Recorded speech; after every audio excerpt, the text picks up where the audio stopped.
सुप्रभातम। आदित्यम संस्कृत के इस क्लास में आपका स्वागत अभिनंदन है। आज हम लोग बिहार विद्यालय परीक्षा समिति द्वारा दिए गए मॉडल सेट, उस मॉडल सेट 3 का अध्ययन करेंगे।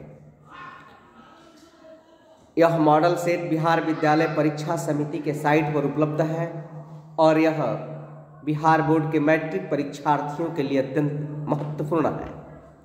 तो इस वीडियो में हम लोग 2 मॉडल सेट का अध्ययन कर लिए हैं। हम लोग तीसरे मॉडल सेट के ऑब्जेक्टिव का अध्ययन करेंगे। परीक्षा में ऑब्जेक्टिव 50 बनाना है, लेकिन प्रश्न पत्र में 100 ऑब्जेक्टिव होंगे और उस 100 इस मॉडल पेपर में भी एक मॉडल पेपर में 100 ऑब्जेक्टिव हैं। हम आपको उन 100 ऑब्जेक्टिव का व्याख्या सहित अध्ययन कराएंगे। प्रयास करेंगे कि आप समझ जाएं ताकि परीक्षा में आपको कहीं कोई दिक्कत न हो और आप बढ़िया से 100% हल कर पाएं। आइए इसका अध्ययन करते हैं। प्रश्न संख्या 1 कहता है कि वैदिक साहित्य का अंतिम भाग है। वैदिक साहित्य का अंतिम भाग है क्या? उपनिषद। वैदिक साहित्य का अंतिम भाग क्या है? उपनिषद। दूसरा है अणु से भी छोटा क्या है? अणु से भी छोटा क्या है? तो हम लोगों को पढ़ने को मिला है आत्मा। अणु से भी छोटा क्या है? आत्मा है। तीसरा प्रश्न है काव्य मीमांसा नामक ग्रंथ किसने लिखा है? काव्य मीमांसा के लेखक कौन है? राजशेखर। यानी तीसरे का सी ऑप्शन सही है। चौथा प्रश्न है हमारा पाटलिपुत्र किस नदी के किनारे अवस्थित है? जानते हैं हम लोग बिहार में रहते हैं और पाटलिपुत्र किस नदी के किनारे अवस्थित है? गंगा नदी के किनारे अवस्थित है। यानी 4 का बी ऑप्शन सही। 5 प्रश्न कहता है विद्यापति कौन थे? तो 5 का ए ऑप्शन होगा। विद्यापति कौन थे? मैथिली कवि थे। विद्यापति मैथिली कवि थे। ए ऑप्शन सही है 5 का। 6 प्रश्न कहता है पाटलिपुत्र में कौमुदी महोत्सव किस ऋतु में मनाया जाता था? तो हमारा उत्तर होगा शरद ऋतु में। यानी 6 का बी ऑप्शन सही है। फिर हम आगे बढ़ते हैं प्रश्न संख्या 7 पर और 7 कहता है नीतिकारों द्वारा शत्रु किसे माना गया है? शत्रु किसे माना गया है? आलस्य को। नीतिकार ने लिखा है आचार्य भर्तृहरि ने आलस्यम ही मनुष्याणाम शरीरस्थो महान रिपो। आलस्य मनुष्य के शरीर में स्थित उसका सबसे बड़ा शत्रु है। और आगे देखते हैं प्रश्न संख्या 8। 8 कहता है कि महर्षि याज्ञवल्क्य की पत्नी का क्या नाम था? महर्षि याज्ञवल्क्य की पत्नी का नाम क्या था? मैत्रेयी, जो दार्शनिक रुचि की थी। ऐसा भी प्रश्न बना के पूछ रहा है कि दार्शनिक रुचि की कौन थी? तो मैत्रेयी। महर्षि याज्ञवल्क्य की पत्नी का क्या नाम था? मैत्रेयी। प्रश्न संख्या 9 कहता है जनक की सभा में शास्त्रार्थ कुशल महिला कौन थी? जनक की सभा में शास्त्रार्थ कुशल महिला कौन थी? गार्गी और वाचक्नवी। गार्गी और वाचक्नवी शास्त्रार्थ करने में कुशल थी और किसके दरबार में रहती थी? राजा जनक के। 10 कहता है प्रश्न संख्या 10 की विजयांका किस कल्प की कवयित्री है? तो विजयांका प्रथम कल्प की कवयित्री थी। प्रश्न संख्या 11 में आ जाते हैं। 11 कहता है गायन्ति देवाः किल गीतकानि धन्यास्तु ते भारत भूमि भागः। पुरुषा सुरत्वात् कह रहा है कि किस पुराण से लिया गया है? यह पद्य जो है किस पुराण से लिया गया है? तो इसका सही उत्तर होगा विष्णु पुराण। गायन्ति देवाः किल गीतकानि, यह पद्य जो है विष्णु पुराण से लिया गया है। 11 का ए ऑप्शन सही है। अब आ जाते हैं हम प्रश्न संख्या 12 में। 12 कहता है कि भारत महिमा पाठ का मुख्य संदेश क्या है? भारत महिमा। तो भारत महिमा पाठ का मुख्य संदेश क्या है? देशभक्ति। यानी 12 का ए ऑप्शन सही है। 13 कहता है कि संस्कारों की कुल संख्या कितनी है? हम लोगों ने पढ़ा है भारतीय संस्काराः पाठ में। संस्कारों की कुल संख्या कितनी है? 16। यानी 13 का ए ऑप्शन सही है। प्रश्न संख्या 14 कहता है कि गोदान किस संस्कार का मुख्य कर्म है? गोदान किस संस्कार का मुख्य कर्म है? तो गोदान किसमें होता है? 14 का सी ऑप्शन सही है, केशांत। 15 कहता है कि परम तृप्ति किससे मिलती है? तो परम तृप्ति किससे मिलती है? विद्या, क्षमा, अहिंसा, धर्म। सही उत्तर होगा विद्या। विद्या से हमें श्रेष्ठ तृप्ति की प्राप्ति होती है। जब हम किसी चीज को नहीं जानते हैं और जान लेते हैं, उस विद्या का अर्जन कर लेते हैं, तो हमें परम तृप्ति मिलती है, श्रेष्ठ तृप्ति मिलती है। प्रश्न संख्या 16 कहता है नरक के कितने द्वार होते हैं? तो नरकस्य त्रिविधम द्वारम। नरक के कितने द्वार हैं? 3। 16 का ए ऑप्शन सही है। नरक के कितने द्वार हैं? 3, ए ऑप्शन। 17 कहता है कि करमवीर कथा का नायक कौन है? करमवीर कथा का नायक कौन है? राम प्रवेश राम, यानी 17 का ए ऑप्शन सही है। 18 कहता है कि छात्रों का तप क्या है? तो छात्रों का तप है अध्ययन करना। 18 का ए ऑप्शन सही है। अब हम आ जाते हैं 19 में। 19 कहता है कि स्वामी दयानंद के द्वारा आर्य समाज की स्थापना कब हुई? 19, ये तो ऑप्शन ही गलत दे दिया। यहाँ 1875 ऑप्शन ही नहीं है। और स्वामी दयानंद सरस्वती ने आर्य समाज की स्थापना 1875 ईस्वी में किया था। ये देखो, दो जो है, यहाँ भी ए में भी 1975 है, बी में भी 1975 है। हमको लगता है कि मिसप्रिंट हो गया। यदि यहाँ 9 को 8 बना दिया जाए, तो ये मान लिया जाए कि 1875 स्वामी दयानंद सरस्वती के द्वारा आर्य समाज की स्थापना कब हुई थी? 1875 ईस्वी में। एकदम इसको याद रखना है। वो ऑप्शन में ए में, बी में, सी में, डी में कहीं भी दिया हो, लेकिन सही उत्तर क्या होगा हमारा? 1875। प्रश्न संख्या 20 को देखते हैं। लिखता है कि बिरजानंद किसके गुरु थे? किसके गुरु थे? स्वामी दयानंद सरस्वती के, यानी 20 का ए ऑप्शन सही है। बिरजानंद जी महाराज किसके गुरु थे? स्वामी दयानंद सरस्वती के। प्रश्न संख्या 21 कहता है हमारा कि स्वामी दयानंद का परिवार किसका उपासक था? शिव का। पुस्तक में पढ़ने को मिला है। और जो भी हम उत्तर लिखेंगे अपने पाठ्य पुस्तक के अनुसार ही लिखेंगे, तब हमारा सही होगा। हम अपने से अंदाज नहीं लगाएंगे। स्वामी दयानंद का परिवार किसका उपासक था? शिव का। 22 कहता है कि मंदाकिनी वर्णनम पाठ किस ग्रंथ से संकलित है? वाल्मीकि रामायण से। बहुत सुंदर, यानी 22 का सी ऑप्शन सही है। आगे देखते हैं प्रश्न संख्या 23। यह जो है आप लोगों के लिए अत्यंत महत्वपूर्ण ऑब्जेक्टिव है। आप आरंभ से अंत तक अवश्य देखें, याद कर लें, मैट्रिक परीक्षा में 100 में 100 लाएं। इसी उद्देश्य से मैं इस कार्य को कर रहा हूँ।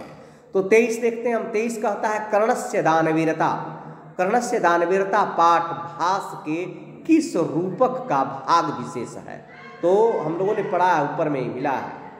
कर्णस्य दानवीरता में कर्णभारम नहीं, कर्णभार नामक रूपक का यह विशेष भाग है, कर्णस्य दानवीरता पाठ। 24 कहता है कि राष्ट्रों के बीच द्वेष का कारण क्या है? राष्ट्रों के बीच द्वेष का कारण क्या है? दूसरे राष्ट्र का उत्कर्ष, परोपकार, भाषा, जाति। यहाँ ए ऑप्शन इसका सही होगा। 24 का जो है ए ऑप्शन सही होगा, दूसरे राष्ट्र का उत्कर्ष। अब प्रश्न संख्या 25 देखते हैं। 25 कहता है कि स्वच्छंदम का संधि विच्छेद क्या होगा? स्वच्छंदम का संधि विच्छेद स्वतधन छंदम डी, यानी जो 25 का डी ऑप्शन है यह हमारा सही है। स्वतधन छंदम बराबर बन जाता है स्वच्छंदम। अब 26 कहता है कि विद्याधन एका की संधि क्या होगी? विद्याधन एका से संधि में क्या हो जाएगा? आधन ए बराबर ए, और यहाँ विद्यायका, सी ऑप्शन इसका सही है। 26 का सी ऑप्शन से विद्याधन एका क्या बन जाएगा? विद्यायका। अब कहता है कि औधन ओ के मेल से कौन सा नया वर्ण बनेगा? औ। क्या बनेगा? औ, यानी 27 का ए ऑप्शन सही है। फिर हम आ जाते हैं 28 में। 28 कहता है कि इतः धन ततः किस संधि का उदाहरण है? इतस्ततः, इतधन ततः बताई तो पूछ रहा है संधि, तो एकदम आसान है, विसर्ग संधि ना। इतधन ततः किस संधि का उदाहरण है? विसर्ग संधि का। प्रथम पद के अंतिम वर्ण में जब विसर्ग लगा हो तो वहां विसर्ग संधि होगी ना। फिर हम आ गए प्रश्न संख्या 29 में। 29 कहता है कि मूर्ति पूजा का सामासिक विग्रह क्या होगा? मूर्ति पूजा, मूर्तेः पूजा, मूर्ति की पूजा। मूर्ति पूजा का सामासिक विग्रह क्या होगा? मूर्तेः पूजा। और प्रश्न संख्या 30 देख लेते हैं। 30 कहता है कि संस्कृतस्य शिक्षा का समस्त पद, वहां समासिक विग्रह पूछ रहा था, अभी समासिक विग्रह से समस्त पद पूछ रहा है, तो समासिक पद क्या बनेगा? संस्कृतस्य शिक्षा, संस्कृत शिक्षा, यानी ए ऑप्शन जो है 30 का सही है। 30 का क्या हो जाएगा? ए हो जाएगा। अब हम आ गए 31 में। 31 कहता है कि गोल गृहम में कौन सा समास है? गोल गृहम, गोल गृहम में कर्मधारय समास है। गृहम कैसा है भाई? गोल है। विशेषण विशेषण बहुलम कर्मधारय। 31 का ये ऑप्शन सही है। 32 कहता है कि द्विगु समास का उदाहरण कौन है? द्विगु, संख्या पूर्वे द्विगु के अनुसार पंचवटी, यानी द्विगु समास का उदाहरण है पंचवटी। 32 का ए ऑप्शन सही है। 33 कहता है कि यतस्य निर्धारणम सूत्र का उदाहरण क्या है? यतस्य निर्धारणम सूत्र का हम लोगों ने अध्ययन किया कारक प्रकरण में है। जब किसी समूह में किसी को श्रेष्ठ बताया जाए तो समूहवाची शब्द में षष्ठी या सप्तमी विभक्ति होती है। उसके आधार पर जो ए ऑप्शन सही है, कवीश या कवि नाम कालिदास श्रेष्ठ अस्ति। 33 का ए ऑप्शन सही है। फिर हम आ गए कहाँ? प्रश्न संख्या 34 में। 34 कहता है कि ग्रामम उभयतः वृक्षाः सन्ति। वाक्य में ग्रामम पद में द्वितीय विभक्ति विधायक सूत्र कौन सा है? तो यहाँ सही उत्तर क्या हो जाएगा हमारा? ए उभयतः योगे द्वितीया। आया है ना?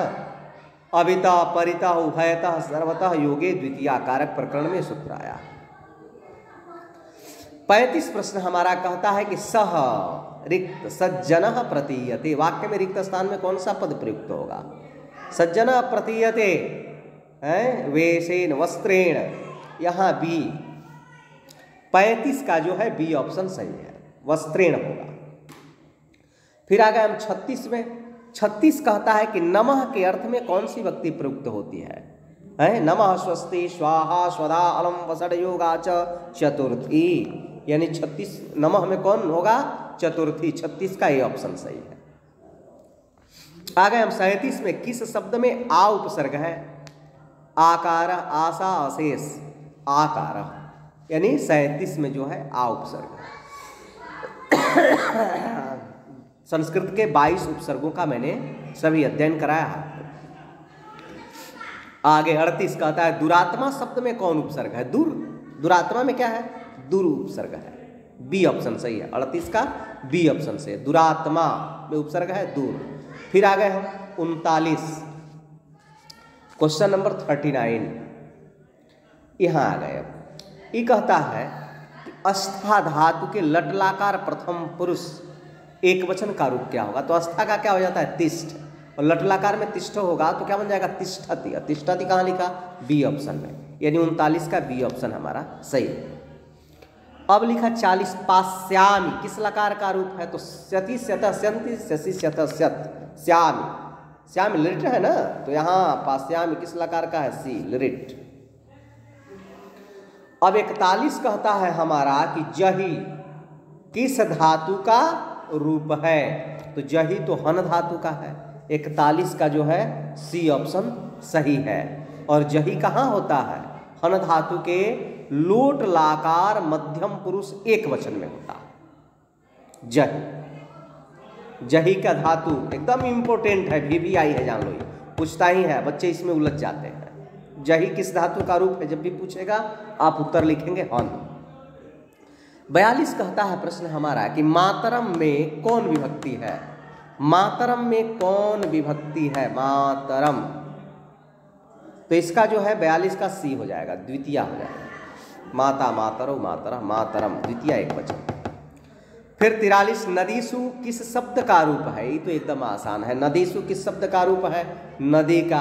और नदीसु पद में कौन विभक्ति लगी है? सप्तमी। या कौन वचन लगा है? बहुवचन ना, नदीसु। प्रश्न संख्या 44 देख लेते हैं। 44 कहता है कि धातु शब्द के सप्तमी एक वचन का रूप कौन है? साधु का धातु लिख दिया है, यहाँ ही गलत लिख दिया, यहाँ साधु होगा। साधु शब्द के सप्तमी एक वचन का रूप कौन सा है? साधव, यानी इसका जो है बी ऑप्शन सही। वहाँ 44 में मिसप्रिंट हो गया है, उसे साधु पढ़ें आप। साधु शब्द के सप्तमी एक वचन का रूप कौन सा है? साधव, यानी 44 का बी ऑप्शन सही है। 45 कहता है कि गमधन सत्री से कौन सा शब्द बनेगा? गमधन सत्री।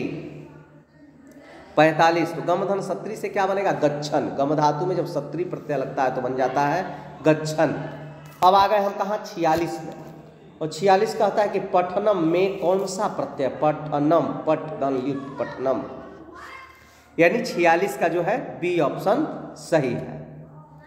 आगे हम आ गए प्रश्न संख्या 47 में। 47 कहता है कि नागरिक में कौन सा तद्धित प्रत्यय है? नागरिक में ठक प्रत्यय होता है, ठक नहीं लिखा है इसमें। देखिए यहाँ भी मिसप्रिंट है। ए ऑप्शन को ही हम मान लेंगे, यहाँ ठक हो जाएगा। ठक, ठक, ठक प्रत्यय होता है। आपको क में हलंत होगा, ठक। नागरिक में कौन सा तद्धित प्रत्यय है? ठक प्रत्यय है, ठक का ही होता है। और फिर जो है प्रश्न संख्या 48 कहता है कि राष्ट्रधन इ से कौन सा शब्द बनेगा? राष्ट्रीय।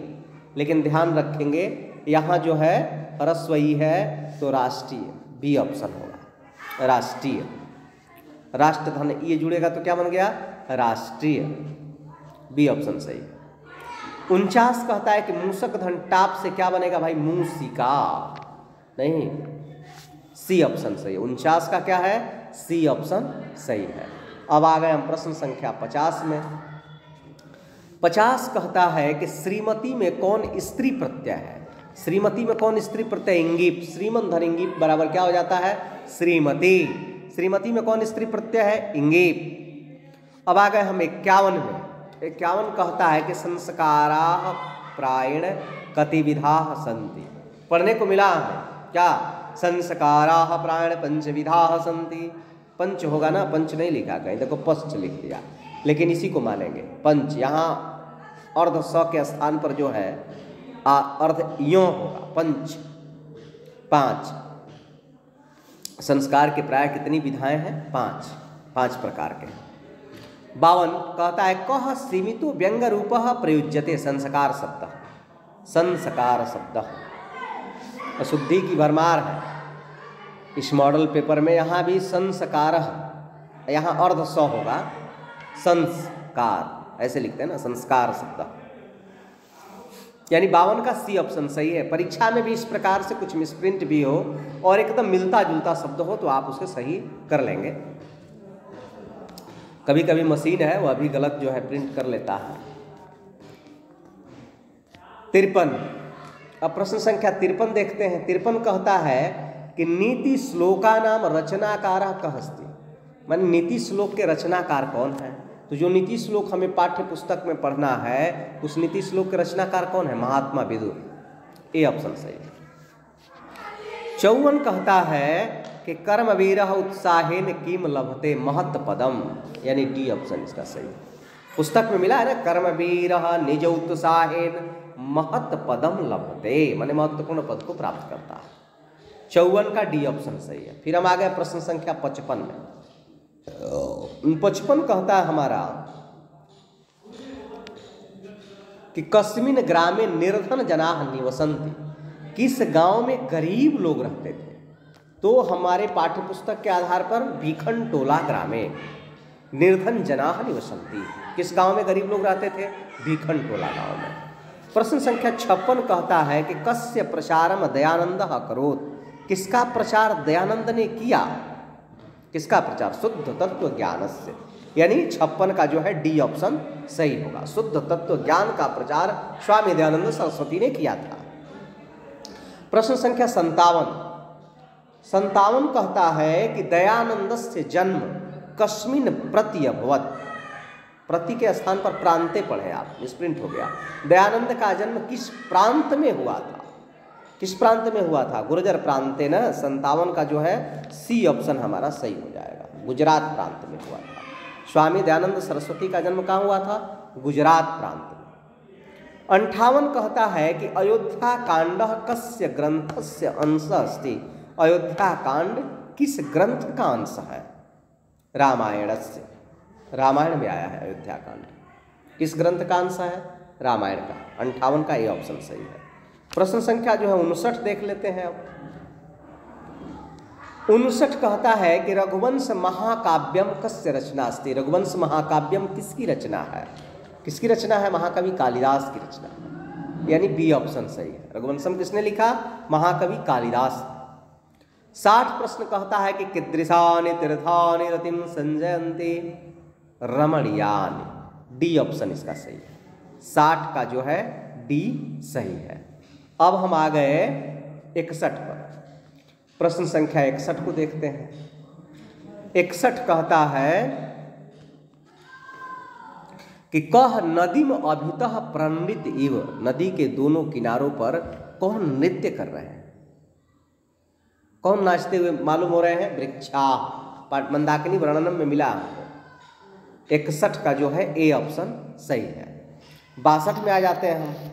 62 कहता है कि व्याघ्र पथिक कथायाम कस्य दुष्परिणाम प्रकटितः। व्याघ्र पथिक कहानी में किसके बुरे परिणाम को प्रकट किया गया है? तो लोभस्य। बी ऑप्शन इसका सही है। 63 कहता है कि पशु पक्षी कथा नाम मूल्यम केसाम शिक्षार्थम भवति। पशु पक्षियों के मूल्य, कहानियों के मूल्य किसकी शिक्षा के लिए होते हैं? ए मानवा नाम। जयदेव ने लिखा है पंचतंत्र, और उस पंचतंत्र के आधार पर ही यह वाक्य मिला है आपको। तो 63 का ए हो जाएगा। फिर हम आ गए प्रश्न संख्या 64 पर। और 64 कहता है कि व्याघ्रस्य हस्ते किम आसीत। बाघ के हाथ में क्या था? सोने का कंगन था, सुवर्ण कंकणम। 64 का सी ऑप्शन सही है। दुराचारी कहा आसीत। दुराचारी कौन था? बाघ था, यानी इसका ए ऑप्शन सही है। व्याघ्र। दुराचारी का आसीत व्याघ्र। भासस्य कति नाटकानि सन्ति। भास के कितने नाटक हैं? तो आया है आपके पाठ्य पुस्तक में भासस्य त्रयोदश नाटकानि सन्ति, यानी सी ऑप्शन इसका सही है। त्रयोदश 13। भास के 13 नाटक हैं। प्रश्न संख्या 67 पर आ गए। 67 कहता है कि सर्वप्रथमः कर्णः किम ददाति। सबसे पहले कर्ण क्या देता है? सालंकारम गो सहस्त्रम। सही है एकदम। अलंकार के साथ हजारों गायों का दान करने के लिए कर्ण सबसे पहले शक्र को कहता है, और वह शक्र कौन है? इंद्र है। 68 प्रश्न कहता है हमारा कि विवादान समयितुम, माने देशानाम मध्य, देशों के बीच में विवाद का शमन करने के लिए, शांत करने के लिए का संस्था थी। कौन सी संस्था है? तो हमारे पाठ्य पुस्तक में मिला है क्या? संयुक्त राष्ट्र संघ। प्रश्न संख्या 69 कहता है हमारा कि अशांते है कारणम कति संति। अशांति के कारण कितने हैं? अशांति के कारण कितने हैं? द्वयम। अशांते है कारणम द्वयम। बी 69 का बी ऑप्शन सही है। 70 कहता है कि विद्वस शब्द का रूप तृतीया एक वचन में क्या होता है? विद्वस। विद्वस का क्या हो जाएगा? विदुषा। तृतीया एक वचन में क्या हो जाएगा? विदुषा, यानी 70 का हमारा सी ऑप्शन सही है। अब आ जाते हैं हम 71 में। 71 कहता है कि अहम शब्द का मूल रूप क्या है? अहम का मूल रूप क्या भाई? अस्मद। 72 कहता है नदी शब्द का रूप सप्तमी के एक वचन में क्या होता है? एक वचन में क्या हो जाएगा? नद्याम। नद्याम। नदी का सप्तमी एक वचन में क्या होता? नद्याम, यानी 72 का ए ऑप्शन सही है। 73 कहता है विभूयत पद में मूल धातु क्या है? भू है, यानी इसका सी ऑप्शन सही है। विभूयत पद में मूल धातु कौन है? भू है। 73 का सी ऑप्शन सही है। 74 प्रश्न कहता है गणेशाय मोदकम रोचते। में कौन सी विभक्ति लगी है? तो रुच्यार्थानाम प्रियमाणा चतुर्थी, यानी 74 का जो है बी ऑप्शन सही है। 75 कहता है गणेशाय मोदकम रोचते में कौन सा सूत्र है? वही रुच्यार्थानाम प्रियमाणा जो अभी बताया हम आपको, 75 का ए ऑप्शन सही। अब आ गए प्रश्न संख्या 76 में। 76 कहता है, यहीं रहो भाई दिखने दो। 76 कहता है कि रुच्यार्थानाम प्रियमाणः, रुच्यार्थानाम प्रियमाणः में कौन सी विभक्ति का योग होता है? रुच्यार्थानाम प्रियमाणः में कौन सी विभक्ति का योग होता है? चतुर्थी। तो घुमा रहा, एक ही 3 क्वेश्चन बना दिया, ये कहीं से घुमा फिरा दिया इसको। 77 प्रश्न हमारा कहता है सम उपसर्ग के योग से बना शब्द है संस्कार, संस्कृत, ये सब बनता है ना, समधनकार संस्कार, समधनकृत संस्कृत, समधनकृति है संस्कृति है, बनता है इस प्रकार। अब आ गए हम प्रश्न संख्या 78 में। 78 कहता है कि आजीवनम में कौन सा उपसर्ग है? आंग उपसर्ग है। 78 का जो है बी ऑप्शन सही है। 79 कहता है कि उद्गम में कौन सा उपसर्ग है? उद्गम में कौन सा उपसर्ग है? उद्गम, उत्धनगम, यहाँ उत उपसर्ग है, यहाँ भी बी ऑप्शन सही है। 79 का भी बी ऑप्शन सही है। उत्धनगम से बन जाता है क्या? उद्गम। और 80 प्रेयस धन इंगीप से बनेगा प्रेयसी, प्रेयसी, ये बन जाएगा ए ऑप्शन। 80 का जो है ए ऑप्शन सही है। 81 कहता है कि श्रेयस धन इंगीप से क्या बन जाएगा भाई? श्रेयसी। और श्रेयसी कहाँ लिखा? यहाँ लिखा श्रेयसी, डी ऑप्शन सही है। 81 का डी ऑप्शन सही है। 82 में कह रहा है कि बलवत में जब इंगीप प्रत्यय लगेगा तो क्या बनेगा? बलवती, और इसका भी डी ऑप्शन सही है, बलवती। जितने भी इंगीप हैं, इंगीस हैं, इंगीन है, यह किसी भी पुल्लिंग शब्द के पीछे जुड़ेंगे तो दीर्घ ई बनेगा, और स्त्रीलिंग रूप जब भी बनेगा, स्त्रीलिंग पद बनेगा तो दीर्घ ई होगा, वहाँ ह्रस्व ई नहीं होगा, ध्यान रखेंगे इस बात का, बलवती। इसलिए इसमें का 82 का ये ऑप्शन कभी भी टिक नहीं करना है, डी ही सही होगा। 83 एकदम आसान क्वेश्चन पूछ रहा है, जगदीशः का संधि विच्छेद क्या होगा? तो हम लोगों ने पढ़ा है बार बार, जगत धन ईशः जगदीशः, लेकिन यहाँ भी घुमाया फिराया है। अब देखिए ए में जल्दी में मार देंगे तो ए ही मार देंगे, जगत धन ईशः वहाँ भी लिखा है लेकिन ह्रस्व ही लिखा है। डी ऑप्शन में जगत धन ईशः क्या लिखा? दीर्घ ही लिखा, और ये सही है। ये सब ध्यान रखना, आँख को एकदम सतर्कता से घुमाना है, देख लेना है, और तब सही उत्तर का जो है गोला अपने OMR सीट में रंगना है। नहीं तो रंग दीजिएगा 8 का पट तो पता चलेगा कि नंबर कम हो गया हमारा। एकदम आसानी से इसमें 50 में 50 लिया जा सकता है। आगे 84 प्रश्न है हमारा, सत धन जनः का संधि विच्छेद क्या होगा? सज्जनः, सज्जनः, और ये क्या है? ए ऑप्शन है इसका सही है, सज्जनः। 85 कहता है ने धन अनम से कौन शब्द बनेगा? ने धन अनम से बनता है नयनम, और ये इसका जो है बी ऑप्शन सही है, नयनम। ने धन अनम से क्या बन गया? नयनम। अब आ गए हम कहाँ? प्रश्न संख्या 86 में। 86 कहता है कि मृग काकी में समास का नाम लिखें। मृग काकी, मृग काकी, द्विगु पूर्व पद लोपी नए द्वंद्व, द्वंद्व ही होगा। 86 का जो है ए ऑप्शन सही है। 87 कहता है अनिस्वरः में कौन सा समास है? अनिस्वरः, अनिस्वरः में कौन सा समास है? 87 नए समास है, न ईश्वर इति अनिश्वर। 87 का डी ऑप्शन सही है। 89 कहता है यथाशक्ति में कौन सा समास है? एकदम आसान है, अव्ययी भाव समास है, पूर्व पद प्रधान अव्ययी भाव। त्रिफला में समास का नाम क्या हो जाएगा? द्विगु। त्रिफला में कौन समास है? द्विगु समास है। क्यों? क्योंकि तीन आ रहा है, 3 फलों का समाहार। त्रयाणाम फलानाम समाहार, इसका समासिक विग्रह हो जाएगा त्रिफला। त्रिफला द्विगु समास है। अब हम देखते हैं प्रश्न संख्या 91। ये कहता है कि अणोह अणियान कह, तो अणोह अणियान कह हम लोगों ने पढ़ा है क्या? आत्मा। सूक्ष्म से भी सूक्ष्म क्या है? आत्मा है। 91 प्रश्नों का हम लोगों ने अध्ययन कर लिया। अवश्य अपने मित्रों को यह वीडियो आप शेयर करेंगे, सभी बच्चे देखें, जिन तक हम नहीं पहुंच पा रहे हैं उन तक भी आप मुझे पहुंचाने का प्रयास करें। आप लाभान्वित हों और भी छात्र लाभान्वित हों। 92 कहता है कि किम जयम प्राप्नोति, किम जयम प्राप्नोति, कौन जय को प्राप्त करता है? सत्यम, ये ऑप्शन सही है। कौन, किसकी जय होती है? सत्य की। 93 प्रश्न लिखता है कि बुद्ध काले पाटलिपुत्र से नगर से नाम की, बुद्ध के काल में, भगवान बुद्ध के काल में पटना नगर का नाम क्या था?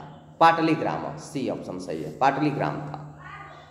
94 कहता है कि गांधी सेतु कुत्र अस्ति, गांधी सेतु कहाँ है? तो ये तो पाटलिपुत्र नगर में है।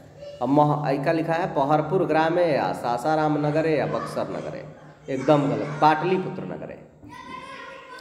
प्रश्न संख्या 95 कहता है कि अलस कथा पाठस्य लेखक कः। अलस कथा माने आलसियों का जो कहानी है उस पाठ के लेखक कौन है? तो 95 का सही उत्तर क्या हो जाएगा? बी, विद्यापति। कस्यानम पुरुषैः नारीभिः च चलति, किसकी गाड़ी पुरुष और नारियों से चलती है? समाज की। पढ़ाए हैं पाठ में, समाज रूपी जो गाड़ी है वह पुरुष और नारियों के योगदान से चलती है, सहभागिता से चलती है। तो कस्यानम पुरुषैः नारीभिः च चलति, समाज। 96 का उत्तर हो गया डी। 97 कहता है कि आधुनिक संस्कृत लेखिका सुका प्रसिद्धा, आधुनिक संस्कृत लेखिकाओं में कौन प्रसिद्ध है? पंडिता क्षमा राव। 97 का जो है ए ऑप्शन सही है। फिर हम आ गए कहाँ? 98 में। 98 कहता है कि भारतस्य महिमा कुत्र गीयते, भारत की महिमा कहाँ गाई गई है? अत्र तत्र सर्वत्र पाटलिपुत्र, सर्वत्र। 98 का सी ऑप्शन सही है। 99 कहता है कि भारत महिमायाः आधुनिकी गीतस्य रचनाकारः कः, भारत महिमा पाठ के आधुनिक गीत के रचनाकार कौन है? डॉक्टर उमाशंकर शर्मा, जो आपके पाठ्य पुस्तक पीयूषम भाग 2 के क्या हैं? अध्यक्ष भी हैं। 100 कहता है कि कति पुराणानि सन्ते, पुराण कितने हैं? तो हम लोगों ने पढ़ा है क्या? अष्टादश, 18 पुराण कितने हैं? 18 हैं। तो इस प्रकार से हम 100 प्रश्नों का आप लोगों को अध्ययन करा दिए। आप लोगों को परीक्षा में ऑब्जेक्टिव मात्र 50 ही बनाना है। जो 50 याद होगा OMR शीट में सही सही गोला कर देना है। आगे हम जो इसमें गद्यांश है और गद्यांश के बाद जो ये अनुवाद दिख रहा है, इन सब का भी हम आपको अध्ययन कराएंगे। जो संस्कृत पत्र लेखन है या यहाँ दिया है आपका अनुच्छेद, यह सब भी हम आपको बहुत जल्दी ही इसका वीडियो प्रदान करेंगे। फिर मिलते हैं आपसे नेक्स्ट क्लास में। तब तक के लिए आपको बहुत बहुत धन्यवाद, शुभकामना। आप लोग परीक्षा में बढ़िया नंबर अर्जित करें।